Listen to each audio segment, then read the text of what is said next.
Gulf Kerala യാത്രാ കപ്പൽ service വൈകാതെ ആരംഭിക്കണമെന്ന് മലബാർ ഡെവലപ്മെന്റ് കൌൺസിൽ രക്ഷാധികാരി ഡോക്ടർ AV അനൂപ് ഈ വിഷയം ലോക കേരള സഭയിൽ ഉന്നയിച്ച സാഹചര്യത്തിൽ MDC അവലോകന യോഗം ചേർന്നു.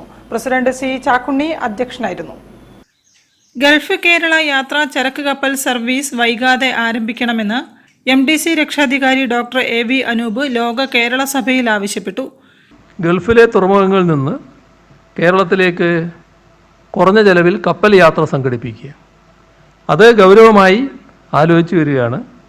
മാരിടൈം ബോർഡും നോർക്ക റൂൾസും ഒക്കെ ചേർന്നുകൊണ്ട് ഇത് എങ്ങനെ പ്രാവർത്തികമാക്കാൻ കഴിയുമെന്നത് ഗൗരവമായി ചിന്തിച്ചു വരുന്നുണ്ട്. കേരള മുഖ്യമന്ത്രി, തുറമുഖ വകുപ്പ് മന്ത്രി, മാരിടൈം ബോർഡ്, നോർക്ക എന്നിവർ ഇക്കാര്യത്തിൽ അനുകൂല നിലപാട് സ്വീകരിച്ച സാഹചര്യത്തിൽ വരുന്ന ഓണം സീസണിന് മുൻപായി തന്നെ കപ്പൽ സർവീസ് ആരംഭിക്കാൻ കഴിയുമെന്ന് MDC ഭാരവാഹികളുടെ യോഗം വിലയിരുത്തി. ഷവലിയാർ C ചാക്കുണ്ണി യോഗത്തിൽ അധ്യക്ഷനായിരുന്നു. മെയ് 8, 9 തീയതികളിൽ air India express cabin crew ജീവനക്കാരുടെ സമരം മൂലം യാത്രക്കാർ അനുഭവിച്ച ദുരിതം അദ്ദേഹം വിശദീകരിച്ചു. വിമാന കമ്പനികളുടെ GST നിരക്കിന് ഇളവ് നൽകിയില്ലെങ്കിൽ വിദേശ വിമാന കമ്പനികൾ ഇന്ത്യയിലേക്കുള്ള സർവീസുകൾ നിർത്തലാക്കുമെന്നും മുന്നറിയിപ്പ് നൽകിയതായും അദ്ദേഹം പറഞ്ഞു.